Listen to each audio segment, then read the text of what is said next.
El lado activo del infinito. Carlos Castaneda. Tercera parte. Más allá de la sintaxis. Capítulo 11. La interacción de energía en el horizonte. La claridad del acomodador trajo un nuevo ímpetu a mi recapitulación. Un nuevo humor reemplazó al anterior. Desde ese momento, empecé a recordar sucesos de mi vida con una claridad enloquecedora. Era exactamente como si una barrera hubiera sido construida dentro de mí, que me mantenía rígidamente atado a recuerdos magros y borrosos, y el acomodador la había derribado. Mi facultad para recordar, antes de ese suceso, había sido una vaga manera de referirme a cosas que habían pasado, pero que casi siempre quería olvidar. Básicamente, no tenía interés alguno en recordar nada de mi vida. En verdad, no veía ningún valor en este ejercicio inútil de la recapitulación que don Juan casi me había impuesto. Para mí, era una tarea que instantáneamente me cansaba, y lo único que ganaba era darme cuenta de mi incapacidad para concentrarme. No obstante, yo había escrito obedientemente la lista de personas y me había involucrado en un esfuerzo fortuito de cuasi recordar mis interacciones con ellas. Mi falta de claridad en poder enfocarme en esas personas no se disuadió. Cumplí lo que consideraba mi deber, a pesar de mis verdaderos sentimientos. Con la práctica, la claridad de mis recuerdos mejoró muchísimo a mi parecer. Podía, por así decirlo, descender sobre ciertos sucesos claves con cierta agudeza, a la vez pavorosa y gratificante. Sin embargo, después de que don Juan me presentó con la idea del acomodador, el poder de mis recuerdos se convirtió en algo que no tenía nombre. El seguir mi lista de personas hizo que la recapitulación fuera muy formal y exigente, tal como lo quería don Juan, pero de vez en cuando algo en mí se soltaba, algo exigía que me enfocara en sucesos que no tenían nada que ver con mi lista.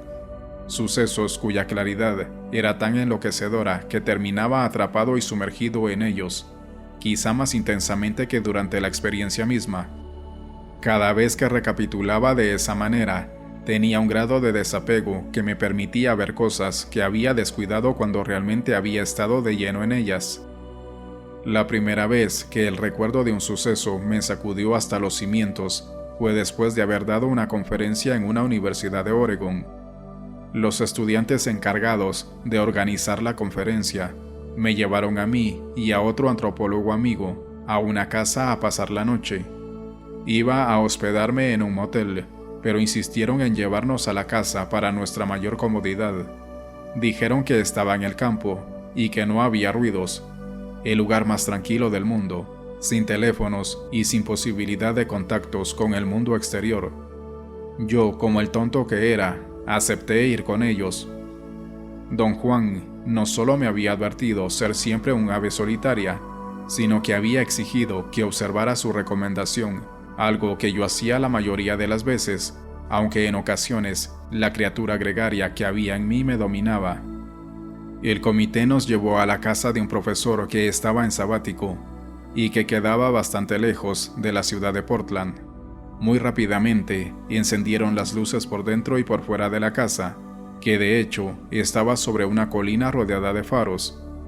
Encendidas las luces, la casa debe haber sido visible a una distancia de 10 kilómetros. El comité se fue tan rápido como pudo, algo que me sorprendió porque pensaba que se quedarían a conversar. La casa era de madera, en forma de A, pequeña pero muy bien construida. Tenía una sala enorme y un entrepiso encima, donde estaba el dormitorio.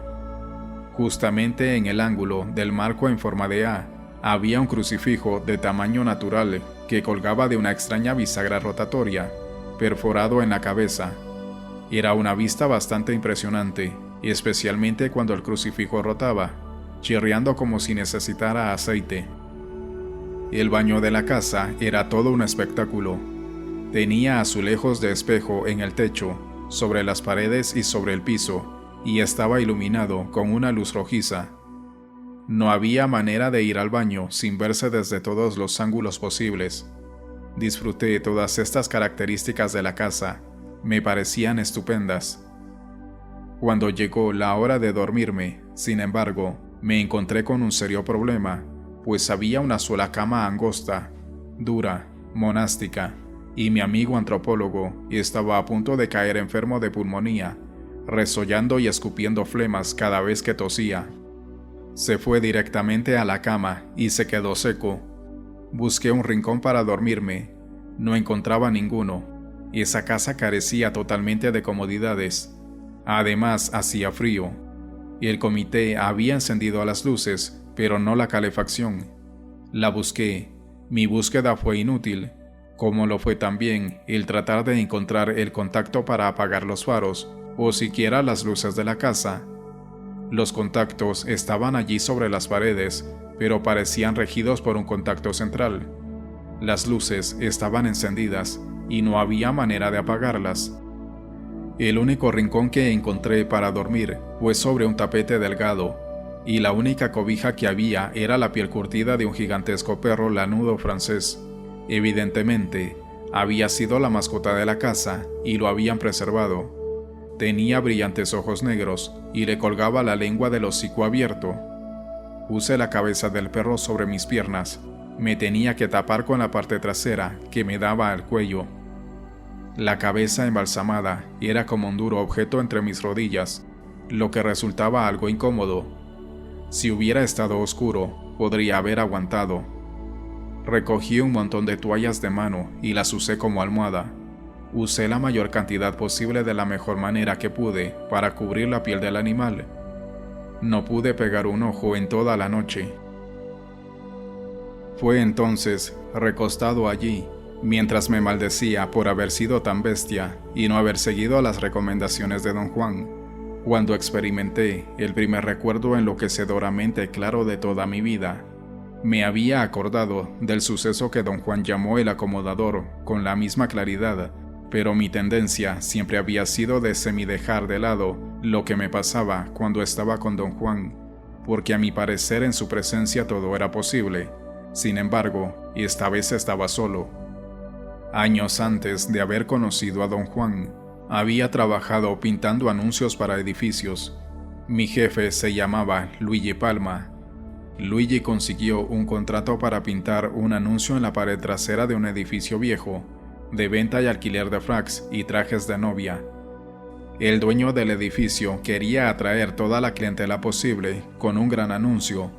Luigi iba a pintar a la novia y al novio, y yo iba a pintar el letrero. Fuimos al techo plano del edificio y pusimos los andamios. Sin razón aparente, yo me sentía bastante inquieto. Había pintado docenas de anuncios en edificios altos. Luigi pensó que había empezado a tener miedo a las alturas, pero que se me iba a pasar. Cuando llegó el momento de empezar a trabajar, él bajó el andamio unos cuantos pies del techo y saltó sobre las tablas planas. Él se fue a un lado mientras yo me quedé al otro para no vedarle el paso. Él era el artista. Luigi comenzó a hacer alarde de su trabajo. Al pintar, sus movimientos se volvieron tan irregulares y tan agitados que el andamio comenzó a moverse de lado a lado. Me mareé. Quise regresar al techo con el pretexto que necesitaba más pintura y otros trastos. Me agarré de la orilla de la pared que bordeaba el techo y traté de levantarme, pero las puntas de los pies se me metieron entre las tablas del andamio. Intenté liberar mis pies y a la vez atraer el andamio hacia la pared, pero entre más tiraba, más alejaba el andamio de la pared. En vez de ayudarme a desenredar los pies, Luigi se levantó y se abrazó a las cuerdas que ataban el andamio al techo. Hizo la señal de la cruz mientras me miraba horrorizado, y sollozando, empezó a recitar el Padre Nuestro. Me agarré de la orilla de la pared con todo lo que tenía. Lo que me dio la fuerza desesperada para aguantar fue la certeza de que si yo me controlaba, podría evitar que el andamio se alejara más y más. No iba a soltar mi agarre y caer 13 pisos a mi muerte. Luigi, compulsivo y dominante hasta el final, me gritó en medio de sus lágrimas que debía rezar. Juró que los dos íbamos a caer y a morir, y lo único que nos quedaba era rezar por la salvación de nuestras almas. Por un momento, reflexioné acerca de si valía la pena rezar. Decidí gritar en vez. La gente en el edificio debe haber oído mis gritos, pues llamaron a los bomberos. Con toda sinceridad, pensé que había pasado apenas 2 o 3 segundos desde que empecé a gritar hasta que los bomberos subieron al techo, agarraron a Luigi y a mí y aseguraron el andamio. En realidad, yo había pasado 20 minutos colgado del costado del edificio. Cuando los bomberos finalmente me subieron al techo, perdí todo vestigio de control. Vomité sobre el piso duro del techo, mi estómago revuelto de terror y del fétido olor de la brea derretida. Hacía mucho calor. La brea entre las grietas de las hojas rasposas que cubrían el techo se derretía con el calor. La experiencia había sido tan penosa que no quería recordarla, y terminé alucinando que los bomberos me habían metido en un cuarto amarillo y acogedor. Me habían acostado en una cama sumamente cómoda y me había dormido plácidamente en mis pijamas, libre de todo peligro. El segundo recuerdo fue otra explosión de fuerza inconmensurable, y estaba en amena conversación con un grupo de amigos cuando de repente, y sin razón alguna, se me fue el aliento bajo el impacto de un pensamiento, un recuerdo vago por un instante y que se convirtió luego en una experiencia que me absorbió por completo. Su fuerza fue tan intensa que tuve que excusarme para retirarme un momento y estar a solas. Mis amigos parecieron comprender mi reacción. Se retiraron sin hacer comentario. Me estaba acordando de un incidente que me había ocurrido el último año de la escuela preparatoria. Mi compañero y yo, al caminar al colegio, solíamos pasar delante de un enorme caserón con rejas de hierro negras, de unos 5 metros de altura que terminaban en afiladas puntas. Detrás de la reja había un enorme jardín, verde y bien cuidado, y un perro, un gigantesco y feroz pastor alemán. Todos los días fastidiábamos al perro y dejábamos que se nos abalanzara. Frenaba físicamente al llegar a la reja de hierro, pero su furia parecía cruzarla y llegar hasta nosotros. A mi amigo le encantaba entretener al perro diariamente en una competencia de mente sobre materia. Se paraba a unos centímetros del hocico del perro, el cual salía por las barras de la reja hasta extenderse unos 8 centímetros a la calle, y le enseñaba los dientes, igual que el perro. «¡Entrégate! ¡Entrégate!», gritaba mi amigo. «¡Obedece! ¡Obedece! Yo soy más poderoso que tú». Sus muestras diarias de proeza mental, que duraban por lo menos 5 minutos, nunca tuvieron efecto sobre el perro, fuera de dejarlo más fúrico que nunca. Mi amigo me aseguraba a diario, como parte de su rito, que el perro o le iba a obedecer, o iba a morirse delante de nosotros de un ataque cardíaco como resultado de su furia. Su convicción era tal que yo creía que el perro iba a morir en cualquier momento. Una mañana, al llegar a la casa, el perro no estaba.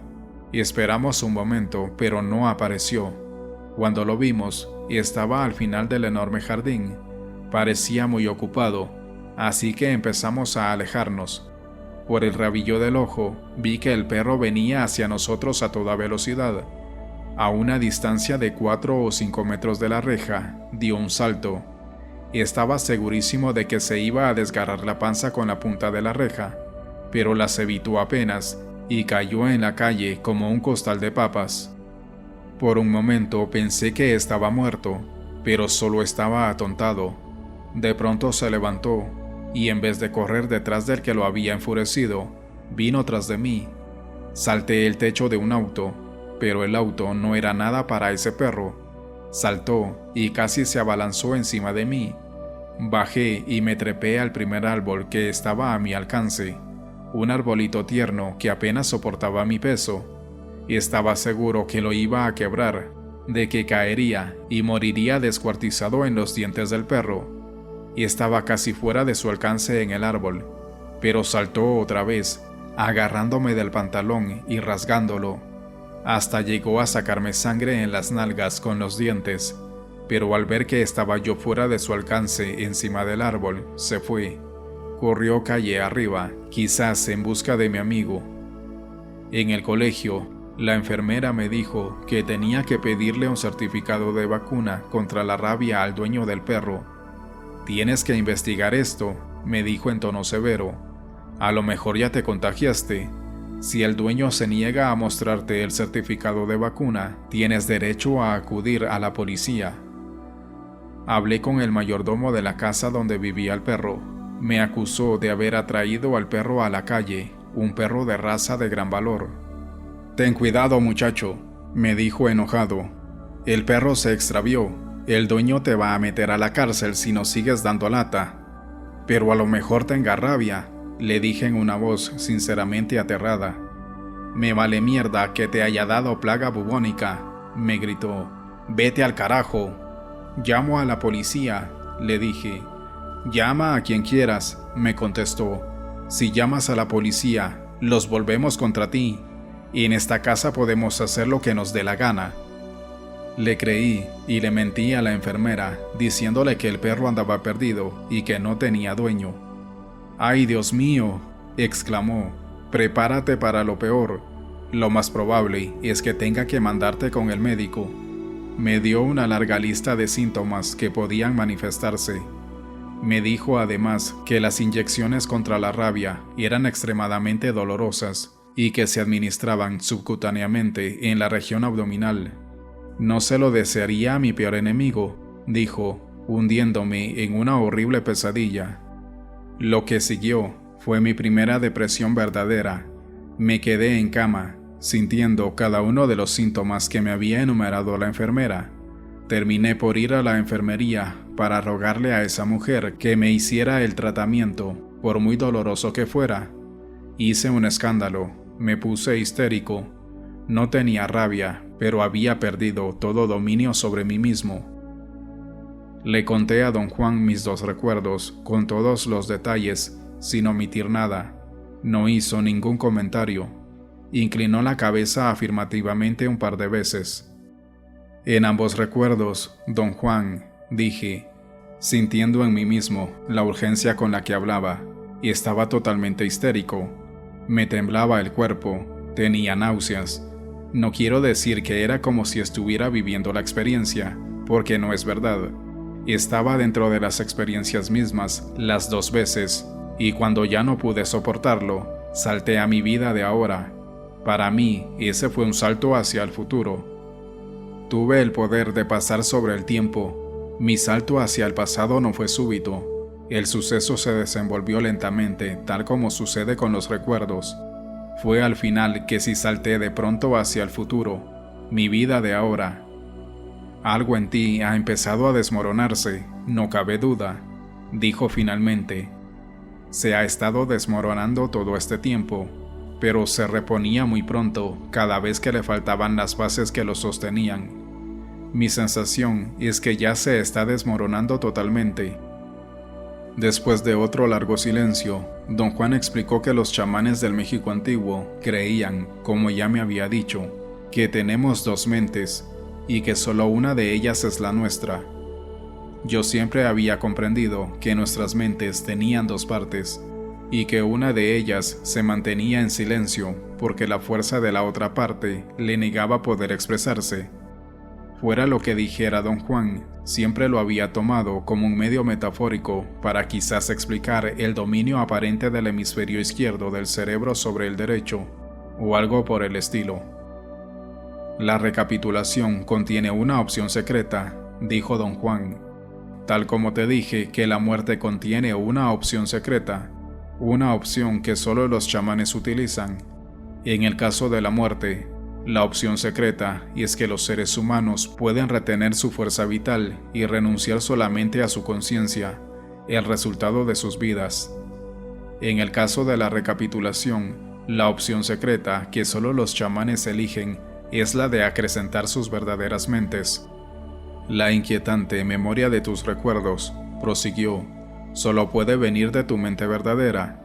La otra mente que todos tenemos y compartimos es, diría yo, un modelo barato, económico, de igual tamaño para todos, pero este es un tema para más tarde. Lo que ahora tenemos delante es el principio de una fuerza desintegrante. pero no es una fuerza que te está desintegrando. No quiero decir eso. Está desintegrando lo que los chamanes llaman la instalación foránea que existe en ti y en cada ser humano.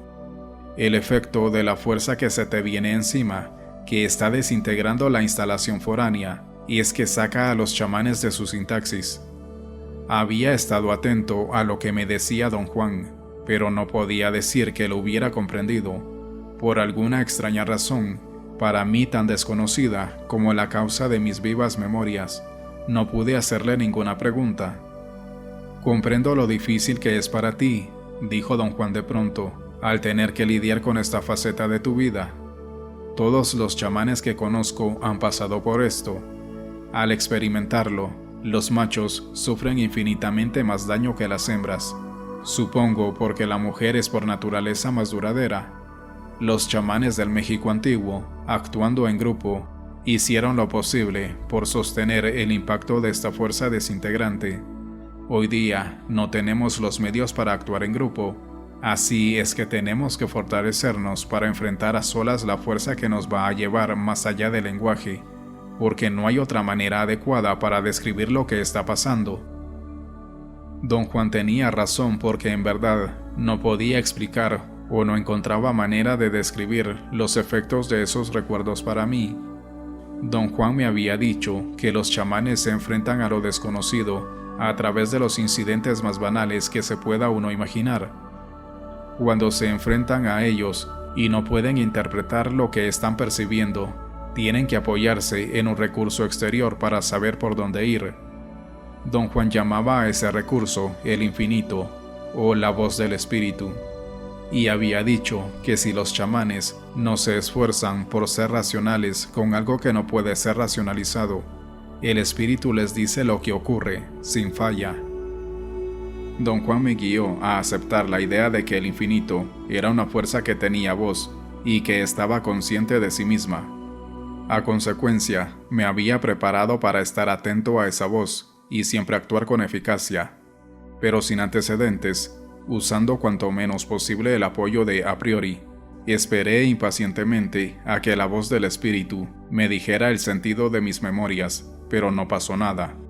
Estaba en una librería un día cuando una joven me reconoció y se acercó para hablar conmigo. Era alta y delgada y tenía la voz insegura de una nena. Estaba tratando de hacerla sentir cómoda cuando de pronto me acosó un cambio energético instantáneo.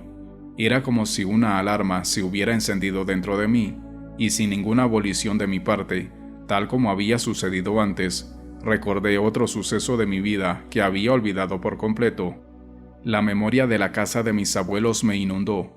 Era una avalancha intensa y devastadora, y otra vez tuve que meterme en un rincón. Me sacudía el cuerpo como si me hubiera resfriado. Debo de haber tenido 8 años. Mi abuelo me estaba hablando. Había comenzado por decir que era su mayor obligación decirme las cosas tal como eran. Tenía 2 primos de mi misma edad, Alfredo y Luis.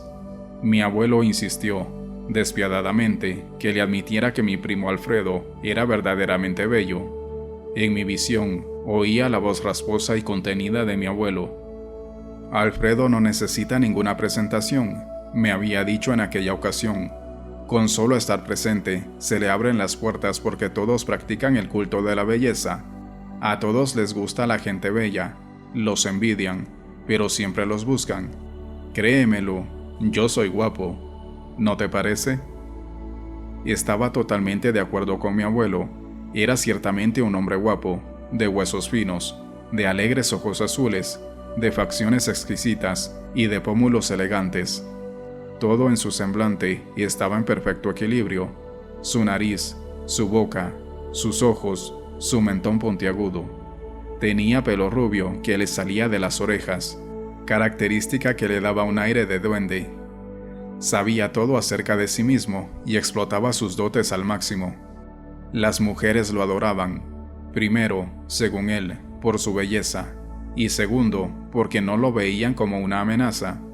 Desde luego, él se aprovechaba de todo esto al máximo. «Tu primo Alfredo es un campeón», siguió mi abuelo. «Nunca va a tener que entrar en una fiesta a la fuerza. porque siempre será el primero en la lista de invitados. ¿Te has fijado cómo se para la gente en la calle a contemplarlo y cómo lo quieren tocar? Es tan bello que temo que va a salir un idiota, pero eso es otra historia. Diremos que es el idiota más bienvenido que has conocido. Mi abuelo comparó a mi primo Luis con Alfredo. Dijo que Luis era feíto y un poco tonto, pero que tenía un corazón de oro. Y luego empezó conmigo. Si vamos a seguir con nuestra explicación, continuó, tienes que admitir con toda sinceridad que Alfredo es bello y Luis es bueno. Ahora, a lo que viene a ti, tú no eres ni bello ni bueno, eres un verdadero hijo de puta. Nadie te va a invitar a la fiesta, vas a tener que meterte a la fuerza, tienes que acostumbrarte a la idea de que si quieres estar en la fiesta, tiene que ser a la fuerza. Las puertas nunca se te van a abrir como se le abren a Alfredo por ser bello y a Luis por ser bueno, así es que vas a tener que entrar por la ventana. Su análisis de sus 3 nietos era tan acertado que me hizo llorar por la finalidad de lo que había dicho. Cuanto más lloraba, más contento estaba él. Terminó el caso con una advertencia de lo más perjudicial. No hay por qué sentirse mal, dijo, porque no hay nada más excitante que entrar por la ventana. Para hacerlo, tienes que ser listo y atento, tienes que vigilar por todos lados y estar preparado para pasar por humillaciones interminables. Si tienes que entrar por la ventana, siguió, es porque de seguro no estás en la lista de invitados. Tu presencia no es bienvenida, así es que tienes que trabajar como una bestia para quedarte. La única manera que conozco es poseyendo a todos. Grita, exige, aconseja, déjales saber que eres tú el que manda. ¿Cómo te pueden echar si eres tú el que manda? El recuerdo de esta escena me conmovió profundamente. Había enterrado este incidente tan fondo que lo había olvidado por completo. Lo que sí recordaba siempre, sin embargo, era su advertencia de siempre ser el que manda, que me debe haber repetido año tras año, una y otra vez. No tuve oportunidad de examinar este suceso o reflexionar sobre el asunto, porque otro recuerdo olvidado salió a la superficie. En él estaba con la chica con la que me iba a casar. En aquel entonces, los dos estábamos ahorrando para casarnos y tener nuestra propia casa. Me oí exigiéndole que teníamos que tener una cuenta bancaria juntos. No podía ser de otra manera. Sentía la necesidad de echarle un discurso sobre la frugalidad. Me oí diciéndole dónde debía de hacer sus compras de ropa y cuánto debía pagar como máximo. Luego me vi dándole lecciones de conducir a su hermana menor y alocándome cuando me dijo que pensaba salirse de la casa de sus padres. La amenacé con acabar con las lecciones y empezó a llorar, confesando que tenía un amorío con su jefe. Salté del auto y empecé a dar de patadas contra la puerta. Pero no era todo. Me oí diciéndole al padre de mi novia que no se mudara a Oregon, donde pensaba irse. A grito pelado le dije que era una idiotez. De veras creía que mis razonamientos eran certeros. Le presenté cifras para demostrar las pérdidas que iba a sufrir y que había calculado yo meticulosamente. Al no hacerme caso, golpeé la puerta y me salí, temblando de rabia. Encontré a mi novia en la sala, tocando la guitarra. La agarré de las manos, gritándole que abrazaba la guitarra en vez de tocarla como si fuera más que un simple objeto. El afán de imponer mi voluntad se extendía sobre todo. No hacía yo distinciones, no importaba quién estuviera cerca de mí, y estaban allí para que los poseyera y amoldara según mis caprichos. Ya no tuve que sopesar el significado de mis visiones tan vivas, porque una incontrovertible certeza me invadió como si viniera de afuera. Me dijo que mi flaqueza era la idea de tener que ocupar la mesa del director en todo momento. El concepto de que era yo el que dominaba y que además debía dominar cualquier situación estaba arraigadísimo en mí. La forma en que me habían criado solo sirvió para reforzar este impulso, que al principio debe haber sido arbitrario, pero que en mi madurez se convirtió en necesidad. Era consciente sin duda alguna de que lo que se jugaba era el infinito. Don Juan lo había descrito como una fuerza consciente que deliberadamente interviene en la vida de un chamán, y ahora estaba interviniendo en la mía. Supe que el infinito me estaba señalando, a través de las memorias vivas de esas experiencias olvidadas, la intensidad y la profundidad de mi impulso de dominación, y de esa manera estaba preparándome para algo trascendental. Supe además, con una certeza aterrorizadora, que algo me iba a vedar la posibilidad de tener dominio sobre eso, y que necesitaba más que nada la sobriedad, la fluidez y el abandono para poder enfrentarme a lo que venía. Desde luego, le dije todo esto a don Juan, ampliándolo gustosamente con mi inspirada perspicacia y mis especulaciones sobre el posible significado de mis recuerdos. Don Juan se rió, demostrando su buen humor. «Todo esto es exageración psicológica de tu parte, puras ilusiones», dijo. «Como siempre, estás buscando explicaciones bajo las premisas iniciales de causa y efecto. Cada uno de tus recuerdos se vuelve más y más vivo, y más enloquecedor para ti, porque como ya te dije, has entrado en un proceso irreversible. Está emergiendo tu mente verdadera, despertando de un estado letárgico de toda una vida. El infinito te está reclamando como propio», continuó.